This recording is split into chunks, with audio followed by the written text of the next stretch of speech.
Welcome into the Command Center podcast. I'm Logan Paulson here with Fred Spoot with a 6 shirt on today.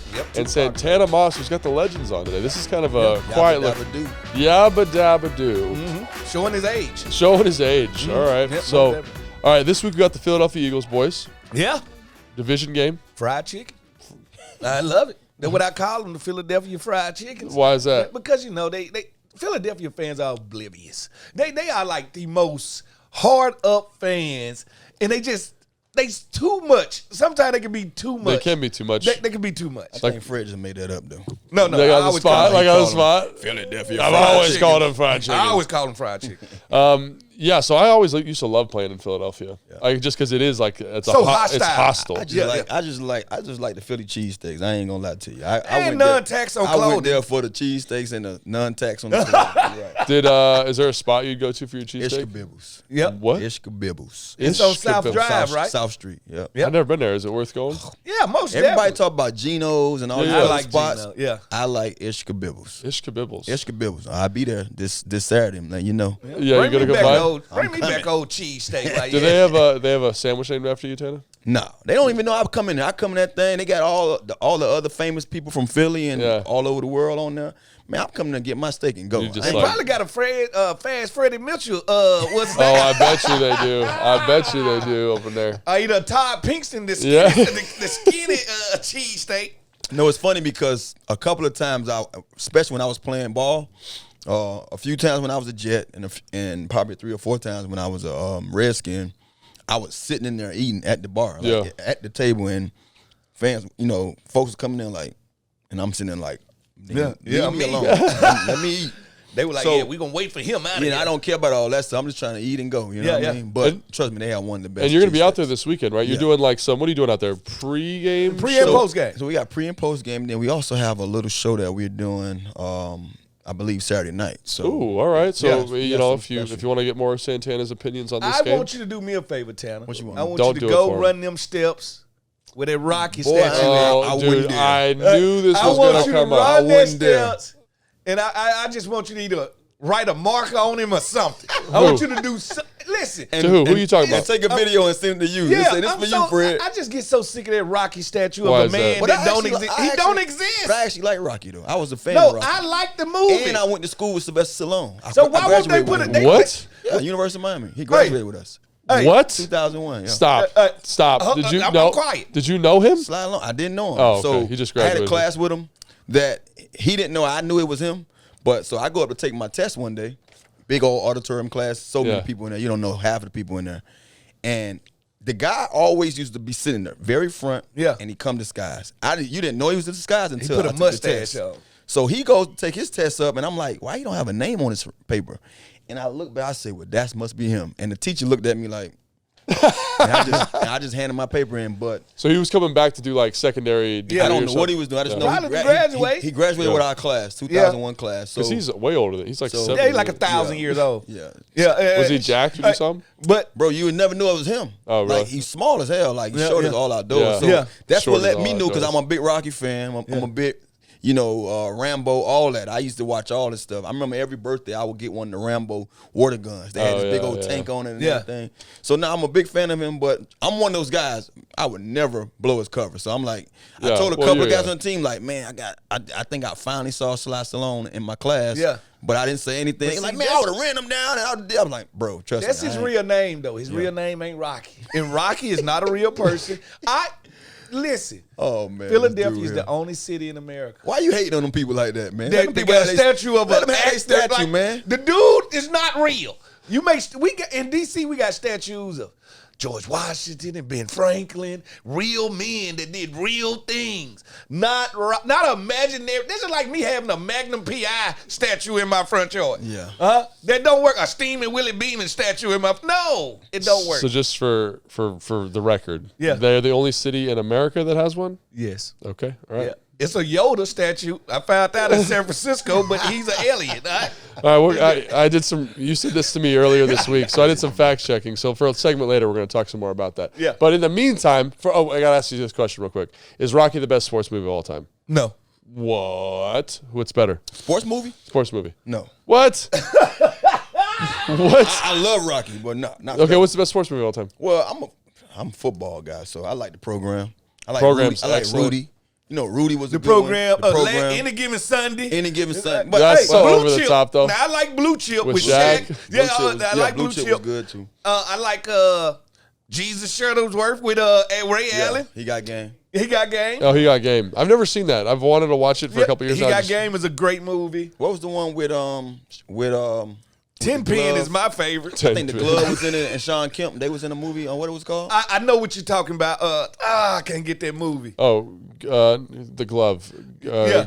Gary Payton. Yeah, Gary Yeah, Payton. but Ten Pin is one of my favorite with Big Earn McCracken, because that's my bowling name. Like when I go bowling, that's what I put on my name. Oh, Big really? Earn McCracken. Listen, Oh. I love anything he Is Big Lebowski a sports movie because it's got bowling in it?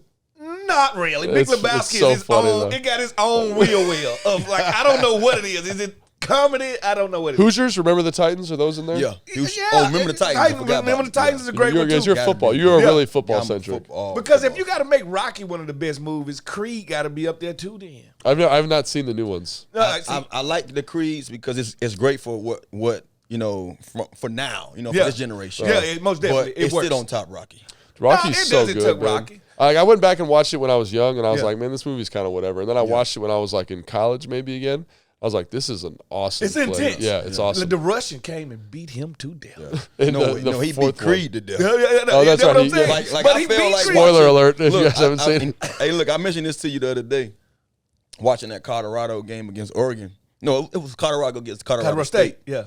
I was literally sitting there, was like, man, this is like the Russian beating on Apollo Creed. beating on Apollo. And it's funny that they end up coming back and winning. Yeah.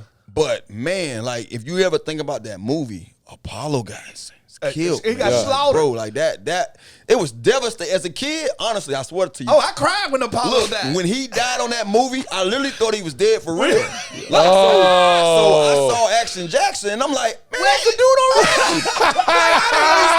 Rocky. Hey, I promise you, I'm like, hey, he not dead. I was shocked. Like the man was still alive. So honestly, all I can man, remember was get out of there. When he Oh, was yeah, telling me, get out of that corner. And the Russian was just all getting I to remember him. is throwing that towel in, looking ugly, and that towel was just going slow motion. That's sick. Oh my God, you threw it too damn late. Yeah, you should It's do your that fault. time like 2 rounds ago. All right, so let's talk about Some football. Some football. All right. Some football. I'm glad we had that conversation. I feel like I know you guys that much better now. Yeah. Let's talk about the Philadelphia defense and what this offense can expect. I mean, Fred, like when you look at this defensive line, Yeah. I mean, I think that's like where you got to start, right, with this group because they are very, very talented. They have, you know, like you said this to me the other day, but their third guy is Fletcher Cox. Yes. And he's And he's been giving us hell for I know. how many years? You're 30. He's probably going to be a Hall of Famer. So you Yeah. got Jordan Davis, Yep. who Lord have mercy. is not the same guy he was last year. Yeah. He He's in is shape. I don't know what's going on with him.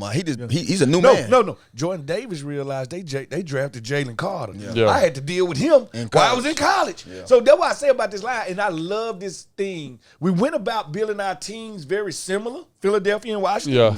We got the best generation of players out of Alabama and put them on our D-line. They Yep. got the best generation Out of players Georgia. out of Georgia and put them on their D-line. So this kind of like SEC's finest versus the SEC's finest. I don't know. They're going to give those boys look good because this is one play scouting, so I watched a lot of plays of Jordan Davis, but he had a play against Minnesota where he takes the center, throws him in to the puller. Yeah. Then the back comes, they both fall over the back, and he gets a sack on the quarterback. It was like some Pop Warner stuff. Yeah. And then we haven't even talked about Jalen Carter yet. Yeah. Who I don't think I've He's ever not seen. even starting. I don't think I've ever seen a rookie come in and just be so disruptive. dominant. Yes, man. dominant. Like the play that he had against Tampa Bay, where he's rushing the passer, he comes out, he punches the ball out. the ball out. That shows you that. And then see, this is what I always tell people. Not only was he the most talented person in this draft, Oh yeah, he's highly motivated because he dropped. He dropped. I dropped in the draft. When you're highly motivated, it burns. Something like I knew I was like, dog, I'm scared. Yeah. Like I'm scared for Sam Howell. Like, listen, at the end of the day, no, it's gonna you're be scared for him, really? Are you being hyperbolic? A little bit hyperbolic. No, I'm afraed for him. No, it's one of them games. I mean, honestly, you It's think one of about those it. games. Yeah, like Yeah. Lord have mercy. And so obviously those dudes are. Well, and we'll talk about the matchups here in a second more specifically. Yeah. Then they got Josh Sweat, who is absolutely filthy as a pass rusher. Yeah. And Brandon Graham. And then Brandon Graham's his backup. Yeah.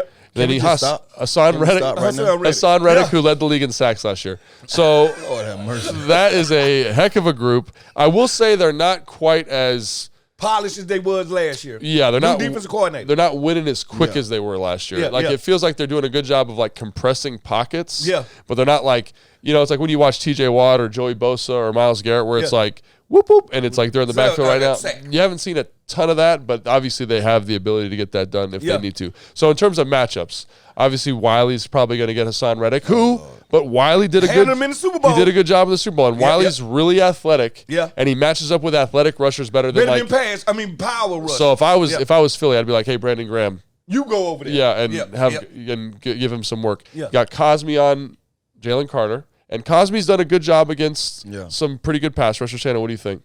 Now, my question is, do we give him a different look or two here and there? Do we put less in routes and bring in more protection? Yeah, tight end, stick in, and help Wiley. I think just going forward, man, and just playing a lot of offense throughout my career, teams finds a way to just say, hey, okay, we can add something to what we do. We don't want to scrap what we do, but we're gonna watch a team or two that play these guys that was successful offensively, that moved the ball, and let's take a couple of things from their playbook and put it with ours. You got to move the pocket. I just feel like from what I've been seeing, I want to see us move the pocket once or twice. We saw that probably once or twice last week, but I think the more and more I see Sam kind of still sticking with what he knows best, is weight. Because you gotta give him credit. The guy has kahunas. Yeah, he sits in there. He takes the punishment, and he like. I'm counting them for him. 1,000, 2,000, 3,000. I swear to you, I watch film and I count Mississippi's just to see how long he's waiting. Throw it. You're sitting there with your, I'm talking about straight up, and he's not even trying to. He's not flinching, and he wants to get that guy the ball. So with all that being said, and you knowing what Sam brings to you, knowing what we're facing, we have to give him a couple of different wrinkles that they haven't seen yet. Out of his hand. This is how you take the clock out of his hand. When I move the pocket and I do quarterback waggles and rollouts, you got to get the ball out right then. If I do play action, when you hit that back foot, that ball got to be gone. I'm going to take the clock out of your head and I'm going to dictate it with my play call and make you throw on time. And at the same time, add a few runs in there that's going to allow us to have the kind of flow to our offense that we had a year ago. You know what I mean? Because I feel like that was the best scheme I've seen from us. You're saying in November 14th. When we beat them. Exactly. I mean, that was the way you control the ball game. I mean, we ran the ball. We weaponized the running game. We weaponized our run game. Yep. We also allowed their offense to sit there and get cold on the sideline. Yeah. And that's what you have to do to shorten the game. You have to shorten the game, but you have to make sure that – because I feel like we move the ball pretty well. Yeah. You know what I mean? But the one thing or two things that hurt us is when we sit there and we trying to find that guy or trying to get that big splash play. Yeah. And, our quarterback being young and not really realizing, like, you got to get rid of that ball. He wants that big play. He sits there and waits for that guy to get open. D-line, don't forget they got big play Slay on one side and Bradbury we're going to talk about it in a second. So it's just one of those things where – you got to take what you give. One of the things I wanted to bring up real quick is that they are the number 1 rated rushing defense in the NFL right now. Teams only average 3 yards to carry against them. That's the highest in the NFL. They're one of 5 teams that has not given up a rushing touchdown. A lot of teams don't run against them because they be behind. But not even really though. Like look at the game flows they've been in last couple weeks. Again, they're playing the Patriots. Patriots are struggling from the quarterback position. They stink, but that game was close for a long time. Minnesota, that game was close for a long time. And Minnesota doesn't run the ball a ton, but they also had 4 turnovers, fumbles, I think, in that game. So that's terrible. And then obviously Tampa Bay tried to run the ball a little bit, but there was nothing going. So it's, to me, I think to Tana's point, it's like, what can they do from a creative standpoint to maximize what your group does well and what they do poorly? So like when I look at Jordan Davis is playing excellent football, but he's a big guy. Can we get him moving side to side with some lateral stuff? Because I will say when you watch Cosme and Wiley, those dudes are lightning quick. Use their athleticism. Get them in combinations. Sadiq's excellent. Yeah, he's been playing. He's behind. and Gates has been playing pretty good football too. He's keysted out. So, but can we get them moving? Can we get them some misdirection stuff going to help elevate that group? You know, one of the plays that New England used to run versus really good 3 techniques and nose guards was wham with the tight end coming back and cracking guys and stuff. Yep. So, will we see a new wrinkle to help run the football? I think that's something to keep an eye on. It's a must. Yeah, I think so too. Because it's going to be it's a really good physical. And then group. thinking about what we've been doing in the passing game, now that you see most teams, it's going to be interesting just to see how they come out and cover. You know, our guys. They going man to man. How many they going to bring? It's like it's a cover 3 man mix, right? Is that kind of what I'm seeing out there? So in that case, it might play us in our favor because now we've been waiting on that because the last few weeks we've been seeing a lot of zone. So. Hopefully they do give us that man and say, hey, we're confident about what we have up front. We're going to come after you and we're going to say you beat us outside, which I think we have the guys to do. Terry not scared of nobody. This game here, I also would like to see a little bit more Jahan Dawson. I think it's his time. He's too big of a weapon for us to have only 2 or 3 attempts. I think he had 4 like attempts 80 last week. total yards. 2 catches. You know what I mean? Like, I think that's something that's coming though. Yeah, and I do too. But I just feel like he's a guy that you have to put in special plays, splash plays here and there. No, you got to focus on getting him the ball. Yeah, exactly. Like the thing about it is with wide receivers is I watched it with Jamar Chase and Joe Burrow. They came into the game like we finna force feed this guy the ball because we haven't been giving him the ball. I just think when you make it a priority to find matchups with people, that's what you do. Because Bradbury and Slay gonna be ready to play some man to man. But hey, we watched these group wide receivers beat them last year. But last year they ran so much soft zone. So just so we know, Slay is the corner. Right, the safety is hurt right now. Justin Evans is hurt. Edmonds Terrell is in. I'm not familiar with him. Terrell Edmonds from Virginia. He played here. Virginia got drafted by the Pittsburgh Steelers. Sidney Brown is hurt, so Reed Blankenship will be in. All right. I'm not sure who Josh Jobe is, but he's their other corner. He's from Alabama. He's a corner. Is he? Yeah. He's a pretty good corner, but I don't think he could check anybody. But what's interesting is James Bradbury's playing nickel for him right now. So he's inside. Yeah. I run at him. Would you? I would run at him. Like, listen. Well, that's the thing I was going to say, because even their second level linebackers, Zach Cunningham and Nicholas Moreau, they're fine players, but they're not great. They're not great. I feel like they really lean on that defensive line to be disruptive, to create pressure. People. And then my question would be, can you run at him with the defensive front the way it is? I'm going to run at the ends. I'm going to run at the ends. I'm going to run a lot of off tackle. I'm gonna run at them so when it's time for them to pass rush, they're tired.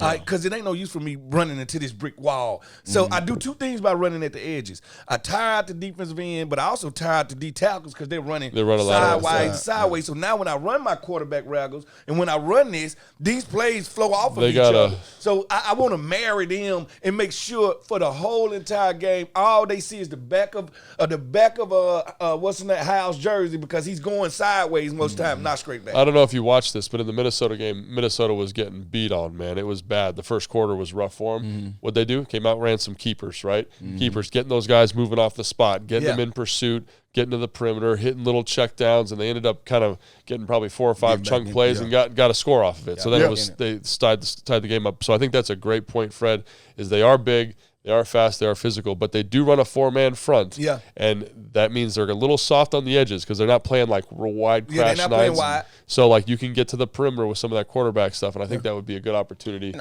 Sam to get that done. And you also got to think about it too, man. This is the game we play is a copycat league. So it's trust me, whatever's working, let's implement it into our stuff. So we understand we have a new offense that we're trying to get, implement it, make our own. But you have to go out there and take something that we did in 2005 when you wasn't here, Fred. I remember Coach Gibbs bringing me in early mornings like, Tanner, you can run these routes, and he would give me a list of routes. Him and Joe Bro, and they would give me a list of routes.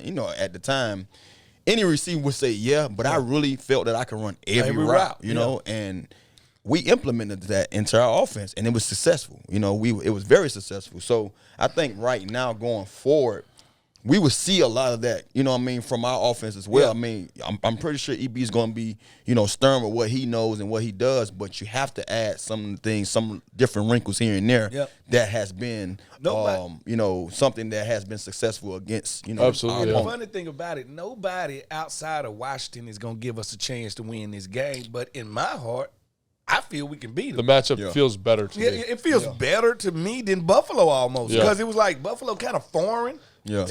And they're really fast. They're really experienced. kind of like We make plays off schedule. We ain't really got a method to our madness. Yeah. Philadelphia, we know the method to the madness. 3rd and 1, they finna push Jalen Hurts forward. Yeah. We know everything they do.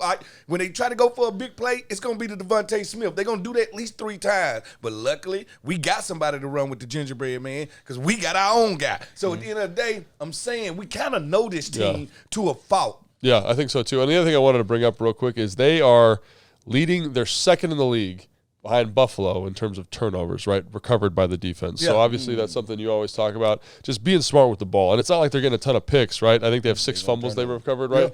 But just taking care of the football, being aware when you're in the pile. Because we're going to talk about the offense here in a second. I don't think their offense is very good right now. No, they're not clicking. They're struggling a little bit. Yeah, because of the offensive coordinator. Nobody want to talk about the offensive coordinator and the defensive coordinator leaving. That is so important. It's so going important. to take them to week 8 to really know what the coordinators want from them. And of course, defense, we mature faster than the offense. So it's a perfect time for us to be playing them right now. They remind me of us a little bit offensively when it comes to just seeing some of the things that's going on. Like they have big plays here and there. They do. And then their run game has just been dead on, the last few killing weeks. people. But when you watch some of the stuff that's been going on, especially when you saw A.J. Brown on the sideline, harping at Hurts, it shows you that a little frustration is there because one or two, he might feel like he was open on plays. Yeah. And I'm watching those plays like, nah, you weren't open. That's why he throw you the ball. And he's a much slower guy. I mean, he's not that slow, but he's not that fast either. So guys play him a little differently than they play, Six.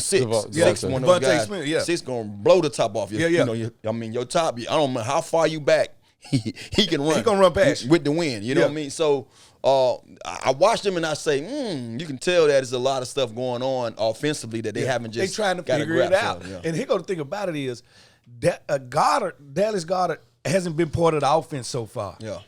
But he kills us. Yeah. Like, listen, if he could play the Washington Commanders 17 games, he'll break all the tight end records because he seems to have a comfort level against us. Am I wrong about that, Logan? No, I think he does a great. I mean, last year he did, and it's funny though. It's like he's not like a feature of the offense in the way that I don't Kittle know, is like Kittle or Andrews. One of the time we didn't cover that tight ends well. I think we do a better job with that. Well, I think we do too, but it's also like more of a matchup thing. So what I would say, a couple things. Let's talk about the offense. You mentioned Swift as being one of the most effective rushers, right in the NFL. I think they're the second best rushing team in the NFL. And everyone wants to talk about Swift, right? But Tana, you brought this up on the show on Thursday on the Command Center show, is that offensive line, man.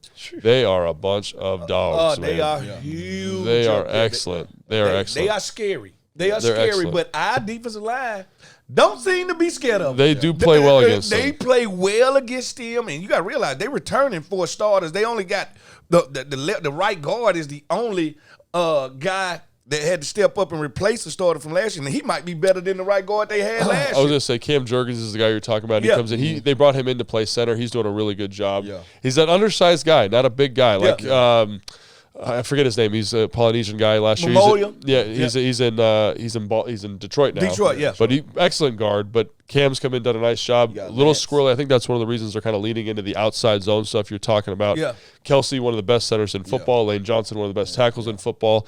Their guard, what's his name? It's right here. Landon Dickerson is hurt right now, but if he is healthy, he's going to play. Big boy, Alabama. He is one of the best guards in football. And then Jordan Mailata, the guy you're talking about, he's a huge man, 6'8". Yeah. I think he's 380 pounds and moves like a ballerina, man. Yeah. So they have a really stacked group. Their tight ends, Goddard, block well. Stoll is the other guy, blocks well. And they just create lanes versus stacked looks. You're like, what the heck is going on? The other thing I saw in the Tampa Bay game quite a bit is they were so worried about Hurts running the ball. Yeah. They would always set the backer offset to the same side as the back to fight the zone read, and then they would just run the ball front side for huge gains. Yeah. So what is the plan for the zone read in terms of Jalen Hurts as a rusher? How do you stop the outside zone? I'd expect to see a lot of big John Ridgeway, a lot of Cinco front in here because that seems to be. You cannot wait on that zone. You have to attack that zone downhill. You have to run blitz that zone. You have to get your linebackers on the opposite side of the ball because if you run that zone and the linebacker catching these running backs 3-4 yards deep, it ain't going to work. We have to get 6 people on the other side of the ball. The front four will do their job, but you have to implement 2 people. I don't care if it's Cam Curl in the middle backer, Jamie Davis, I don't care who it is. If you're going to stop that run, you're going to have to do it with 6 people on the other side of the ball. Yeah, I want to see it because I feel like that's one of the things that's going to probably be the thing that they're thinking about coming into this week. They thought about Josh Allen. You most know what important I mean? thing. Yeah. When you have a running back in Swift that's running as well as he's running, and then you got to worry about Hurts that he can tuck it anytime. He can tuck it and run. It's one of them games, man. So, you got to play zone. What you got to zone blitz. What I would say though, real quick, is that the most important thing, in my estimation, in this game is stopping the run. Yeah, because you mentioned Devontae Smith, you mentioned A.J. Brown. Those guys are excellent football players. Yeah. But right now, Hurts is having a really hard time seeing the field.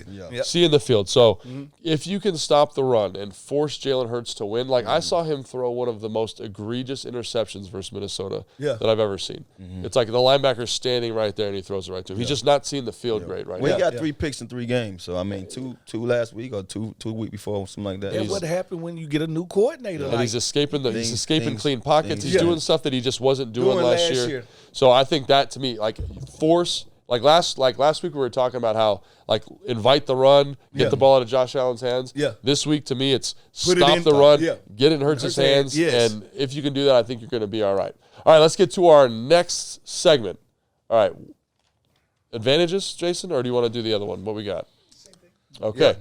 Yeah. Let's do I need that. Mm-hmm. Let's do it. I need that. Yeah. And I'm excited about this. Okay, so in order to win this football game, yes, the defense needs to give you 2 turnovers. Do you need that? Do you need more than that? What's going on? I need 2 or more. 2 or more. I need 2 or more. I think, I'm big on, I harp on it each week, win the turnover battle. Yeah. I think especially when you're going into someone's backyard, it's a must. On the road. I mean, these guys can, last week we saw that we lost the turnover battle big time, and we didn't even scratch those guys who we played against because they didn't have a fumble or interception. Yep. So it's a must that you win the turnover battle when you're going away. I feel like it slows things down for them. I mean, I think it's a 90% chance of whatever that thing was that Mike Shanahan told us at one point in time. I'm kind of trying to put my thinking cap on.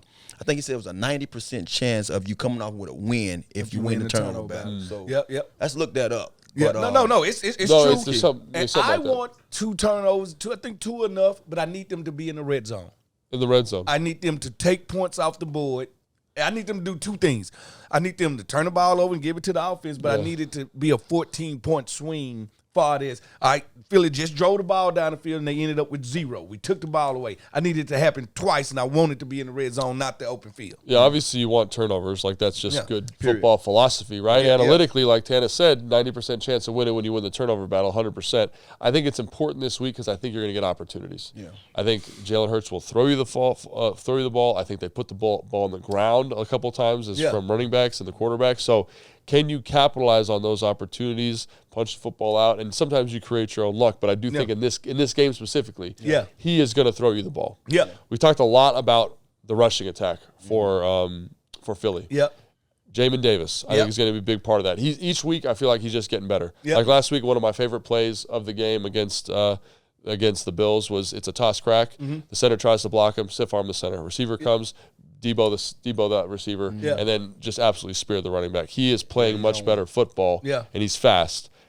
If he gets 10 tackles, what do you think? Is that a good thing for this defense? A bad thing for this defense? Do you need more? Do you need less? What are we talking about? I think 10 tackles will be good, but the question is he going to spy? Because I watched him spy against Russell Wilson. He looked great doing that. So do you spy him against Jalen Hurts? Because if those 10 tackles, if 3 of those are tackle for losses, on Jalen Hurts, sack, we win the game. Yeah. Even when he tries to run RPOs, when he tries to do anything, that's why I think he has to be a spy this game. You have to use Jamin as a spy to stop the RPO game. Yeah. You see what I'm saying? They're married. So I don't really call that a spy though. That's not a spy. True, it's more just like an alignment that dictates a handoff or dictates a run. Right? You know what I'm saying? But if he has 10 tackles, I don't know, Tanner. What do you think? I don't mean to cut you off there.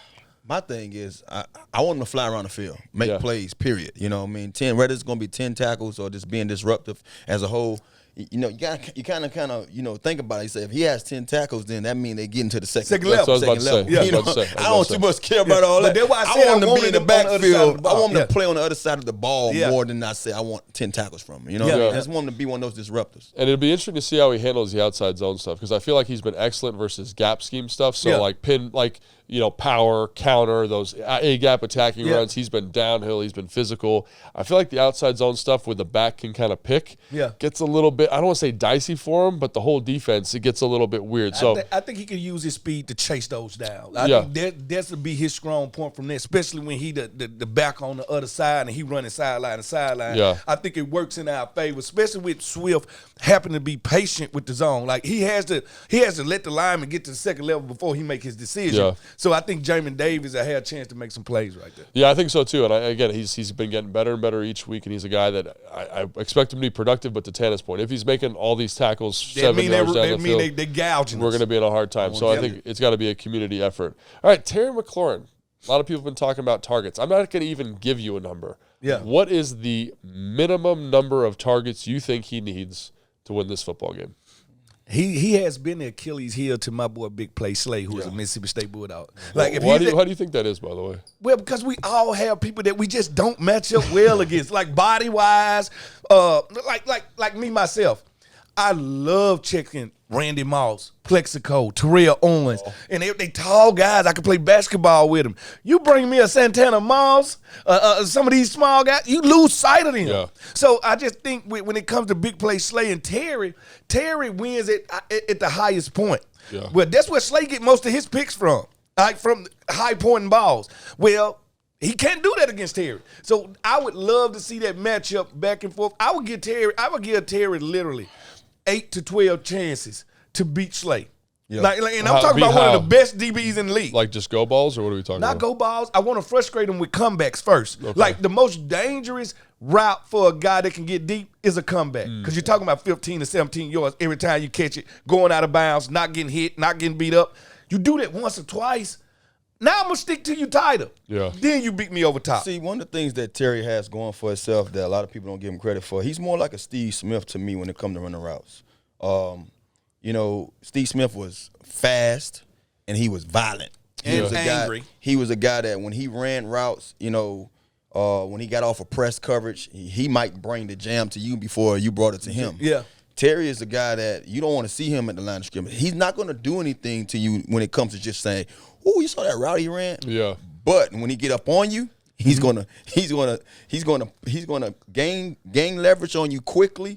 And then if you try to put your hands on him, he can go by you. Whether he's swimming by you, slapping your hand down, and he's just aggressive. He's a guy that he will go after any football. He doesn't care. So when I watch these guys match up together all the time, Slay is one of those guys. I watched him play Justin Jefferson last year, and he had clamps on Justin. But Jefferson was one of more of those finesse type wide receivers that's going to run routes. He's for that. He's a finesse defensive back. He's not an aggressive defensive back. So that's why Terry, to me, always win that matchup. So I think, you want to go after Terry. But I think Terry, more than 10 catches, he needs to score. I need to see him in the end zone. I need to see him setting us up for scores, because I feel like the guy that we haven't seen yet that can do some of the things very special when it comes to the route running and all the other stuff is Jahan. And I feel like if we getting Terry going, then you have to get Jahan going also, because now it's going to open up things for him because they're going to try to start bringing attention to him. So more than just talking about 10 catches, I want to see Terry with a score or two, but I want to see, us spreading that ball around to how he was a couple of weeks ago when we had 9 different receivers having 2 or more catches, Yeah, so I think that's like this thing is like spuriously correlated in my opinion. Like it's not a direct correlation. Like Terry getting 10 targets does not lead to a win. What it does mean is that the offense is going to be healthy. It's moving. Right. They're converting on third down. They're being productive. And I think when the offense is more efficient, you're going to see more targets for Terry. So as a kind of like a canary in the coal mine kind of statistic here, I think 10 targets or 10 opportunities is probably appropriate because it means that other things are going well. We're running the ball efficiently. What we were doing to those targets, you know what? You're right. I wasn't looking at it as to save people's lives, man. What are you talking about? Saying, but why we got to send a canary down in the mine that them died to know we shouldn't go? We too deep. No, it's not. It's the carbon. It's the carbon monoxide. And you put but guess what? What happens? to the dude that's carrying the canary. Well, because this is really nerdy. Because their lungs they operate. Their respiratory faculty is so quick. Yeah. Their breathing rate is so high. Yeah. They die before a human being would die, yeah. and before you would feel the effects. So that's why they picked the canary. And that's brought to you by the National Geographic. All right, now this one I'm excited to hear about because this is gonna be a tough one. Chase Young, Montez Sweat, getting pressure on Jalen Hurts. Sack numbers you would like to see. 3 is on the paper here. Yeah.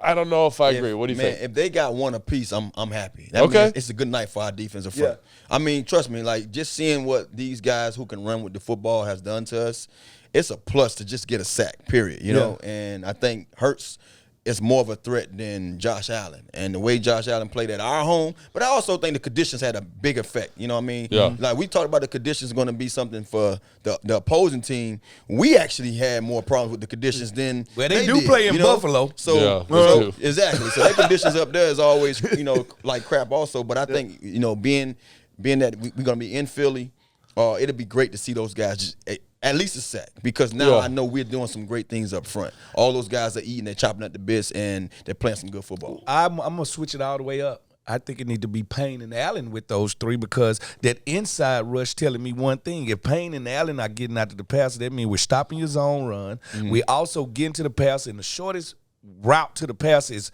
right through the A and the B gap. Yeah. I feel like when the ends rush with a guy like that and you're going to get a sack, you're probably going to get a sack chasing him down somewhere. Yeah. But if I'm getting it right up the A gap, that means we disrupting everything. Yeah. Press the pocket. I would think the D tackles would be more responsible for winning the game than the D ends in this particular game against this particular team. I agree, and I do think the matchup inside, excuse me, favors the interior guys, right? Yeah. I think like Landon Dickerson, he's got a little nick. He might not play. And these guys played with Landon Dickerson at Alabama. Right. They know his strengths and weaknesses. And then the other guy, the smaller guy, is, he's a center. Yeah. And so I think like those matchups get 2 backup quote-unquote guards inside is probably better, as opposed to Lane Johnson on Montez Sweat. Good luck, man. That guy's excellent. And then Jordan Mailata, who is probably a top 12 left tackle in football. Yeah. And again, like I think Chase is playing much better, but he's going to be the best offensive lineman that he'll see this year. Yeah. So I think that's going to be tough. I agree with you. Probably internal pressure, get him to step back out of the pocket. Yes.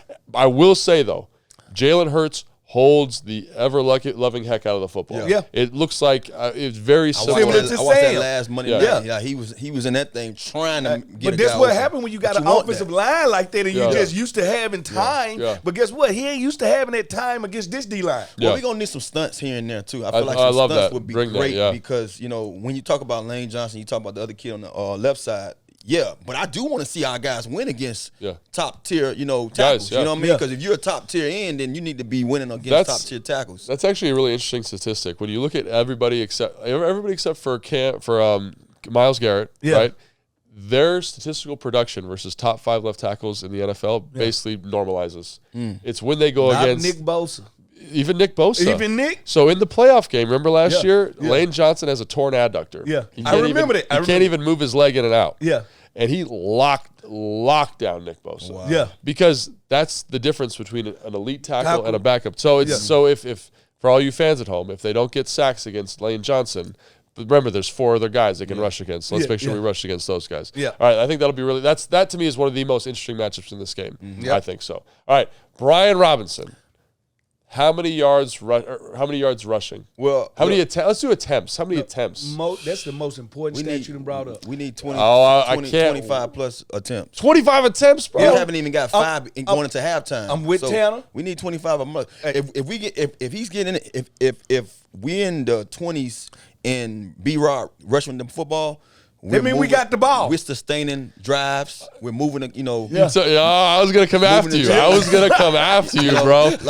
I just feel like it's a must we find that run game. I think, I'm not big on saying that things need to marry, but I think you do need a run game to establish everything else. Because now you get those guys out of that zone. Now you put more guys up in the box. Now you find those holes. Now you get the one-on-one matchups, which you say they like to run one-on-one anyway. Yeah. To me, I'm a receiver. And people always find that, Tanner, you always talking about, look, I don't want the ball if I'm not open. If they got more in coverage, then run it. Yeah. You know what I mean? I'm one of those guys, whatever's working, do it. So We need to try to establish run, which is going to be tough as hell because we know they got D linemen. They're number one when it comes to the run game, stopping the run. Yeah. But I feel like if we're in the 20s, then we're controlling things. We're moving the chains, controlling the clock, and we're successful with this. So that's going to open up other stuff in the pass game. B-Rob is the most important player on the roster this week. Yeah.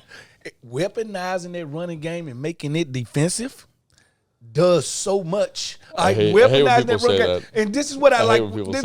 This is what I want. If we're running the ball, we always said if he got 25 toes, that means that the offense is getting first down. They're moving the ball. There we go. All right, also, now we're getting there. We weaponizing it to the point that Jalen Hurts is sitting over there on the sideline watching B-Rob run the ball. Yeah. And they go from having 10 attempts, 10 drives, to 6, to 7. All right, so that changes the game. If B-Rob leads this game with 100 yards, and we know how he is, he ain't really that 40-yard breaker. He ain't that. He 10 yards in the cloud of dust, 8 yards in the cloud of dust, 6 yards. And I promise you, by the fourth quarter, I know how it is as a defensive back. Now you start to we start to wear down, and you start to wear us out, and now you get over our head with a deep ball. Yeah, I think so. This I was going to get after you a little bit, but you kind of saved yourself a little bit. Thank you. I appreciate that. I'm a lawyer. So when you're rushing the football, it is not indicative of good offense. You're right. It's not indicative of good offense. Right. It's not.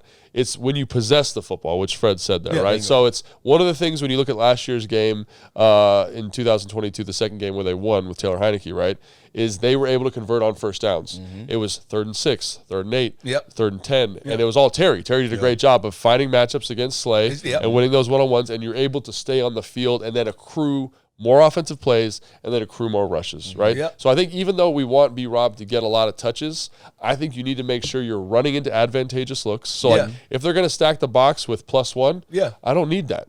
Can we throw out of those? Throw it hot. Can we throw quick game? Can we do some stuff? Can we move the pocket? Can we do play action? Some of that stuff. And I think to EB's credit, he's done a pretty good job in these first couple games of throwing people into cover 2 shells. And then you look at the second half of that game, and B-Rob's averaging 7 yards a carry. It's because they're in light run structures.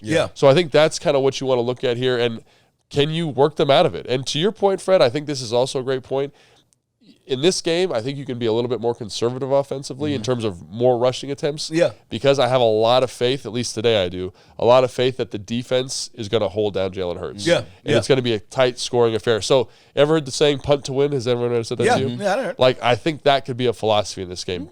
Possess the football, play the field position game, no turnovers, play a conservative game plan, take a little bit off of Sam Howell, and that is correlated. That philosophy is correlated with running the football. All right. I can dig it. Yep, most definitely. Dig it. So I do think that'll be an interesting thing to keep an eye on. All right. Now, game predictions. What do we got? All right. When it comes to divisional games, it's hard to predict. No doubt. It's hard to predict, but just like last year, we went 1-1 against them. I think we win there. They win here. Like it's just one of those things. Like I think we play better on the enemy's territory. All right, because everything is against you. I think we win this game 20-14. 20-14. All right. And so just as a little fun statistic, because the last 3 games they've scored at least 25 points. I just think this one's gonna be. This is going to be a bloody nose brawl kind of right here. Dirty mattress wrestling contest right here. Dirty mattress wrestling. I used to be part of a dirty mattress wrestling. Lord, we don't want to hear about it. Is this Coco B. Well? That boy would tell. And he never lied when he say a paralist would lie, because he finds a way to lie all the damn time. All right, what you got, Tanner? Oh, man, I don't want to be the guy.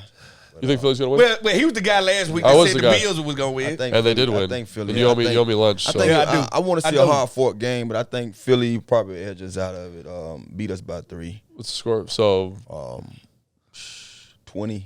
20-17. I actually like that score a lot. I don't know, man. The more I watch Philly's offense, the less confident I am in that group. And I think our defense matches up really well with them. And if the offense can come with anything, I think they can get a win. I'm hoping, don't get me wrong, man. I'm not the guy. I am the company guy, by the way. Company man! But I am so a realist. You know what I'm saying? It's like we're the Avengers of the company, man. I just feel like when it coming off of the devastating loss, don't get me wrong, they probably get their mojo a little better. You know what I mean? Because we going against a divisional opponent. But I just feel like when it comes to what we're doing here, Philly might be a little more ahead of the curve than we are. offensively. Oh, I mean, you know what I mean? I don't think so. Even though both offenses are new, I'm just saying as a team, I see what when you're I watch saying. the total product, Well, they quarterback been there. Yeah, so I'm just watching the total product. They might be a little more ahead of the curve than us. You know what I mean? Yeah. So I see a hard-fought match because of the division. Yeah. But I just say at the end, when it's all said and done, it might be 17-17. Philly kicks the field goal to win the game. Yeah. What about you, Logan? What's your prediction? Because of that offensive thing, because Philly just doesn't look good offensively to me, and I think Jalen Hurts is going to give you opportunities. And again, it's a very thin margin for error. Is this a Tress Way game? I think it is a trust game. I think he's going to be a big part of it. Listen, I've seen him win games. And I think if it's going to be a Tress Way game, we need to clean up because Tress Way almost got one blocked right in the middle last week. So we got to clean that up. And I'm pretty sure we will. So I would say if they can, it's going to be, there's a small window, no doubt. But I think they can hit the window. They've shown they can hit the window. And I'm expecting this team to come out and play a lot better. Because I remember being coached by EB in college. Yeah. And you were coached by him at Minnesota. Yeah. He is not going to be. First of all, he don't do well after losses. Listen to me. He own one. He loses it. I think so. You know how intense he is on a regular day. Like, after a loss, it just eats at him. Yep. Like, it eats at him because we left all these plays on the field. Yeah. He never feel like he's supposed to lose. And I think he's just going to come out with a hyper game plan for Philadelphia. If we can't run right at you, we're going to make you chase us all over the field. So this might be a Jahan Dotson game. Yeah. Maybe a Diami Brown. And so that's what I'm feeling. Yeah. I just don't think he's going to take this laying down. Yeah. I think it's going to be super close. And I don't want him to lay it. I don't want No, I know you don't. I know. Down, but I'm thinking like 21-24, like a gross, like punch in the mouth, ball possession. Who wants it more? Huh? Yeah, I think that's what it feels like to me, and I think he's going to get those guys just Rocky motivated, and maybe that, dude, just standing, punch each other in the face. Lane, just giving it to him. How fitting, huh? Yeah. Rocky against Mr. T, huh? Washington, giving it to him. Washington. So I think Washington's going to win, and again, it's a small window, and maybe that's the fan in me coming out. Yeah, but I just got a feeling, and sometimes you just got to go with your feeling. I got a feeling. Last week I didn't feel it. This week I feel it. I'll be the guy this week then. Okay, here we go. All right, so now for our last segment of the show, it's Well Actually by Logan Paulson, because actually you quite a bit. Yeah, you do it. So you said something at the beginning of the show. Yeah. Tana, and I think you were here for that. No, he said something. Okay. You're always very measured and thoughtful with what you say. What did I say about the Dirty Mattress League? No. You said that, what did you say? That Philadelphia is the only state that has a imaginary statue of a man. Yeah, imaginary statue of a fictitious person. Yeah. Right? So I've got a list in front of me. Oh, my God. This dude is a nerd. Okay, I want our viewers to be well informed about statues. So tell us, besides Yoda in San Francisco. I'm just going to go through the list. All right. And you can tell me whether this meets your criteria, yes or no. All right, yeah. Okay, there's a statue of Superman in Metropolis, Illinois. And he is an alien. He is an alien, but he's a fictitious person. But he's not from Earth. So he's from Krypton. He's not a man. Yeah, he's not a man. Okay. All right. Next one. This one's kind of cool, actually, and I kind of want to check this out. RoboCop in Detroit, Michigan. He half machine. But he is half machine. Okay. All right. Half he's machine. Not a man. Half machine. Okay. Wow. This one is cool. I didn't know this was a thing. Sherlock Holmes on Baker Street in London, England. I would say that's not in America. Oh, we saying America? That was the criteria. I knew when you said Sherlock Holmes, I was like, they cannot be. He's not American. He's not American. He's not American. But he would meet your criteria for like a human. But is Sherlock Holmes a fictitious character? Was it actually? He's a fictitious character. Yeah. All right. Well, guess what? He a European. All right. We're gonna leave it right there. All right, Rocky, obviously we've talked about that one. Yeah. Okay, Paddington Bear. Statue of Paddington Bear in London, England. He's a bear, okay. He's not a man. All right.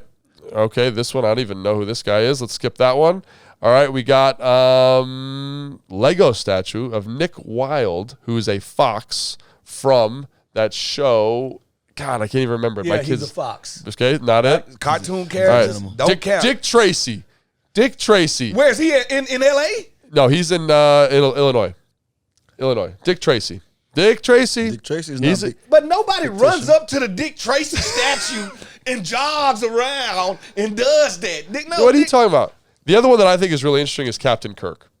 Captain Kirk is he's a human being. But he's in space. But he's not. I ain't seen one show where Cam Kirk was chilling on Earth. Cam Kirk had dated nothing but aliens.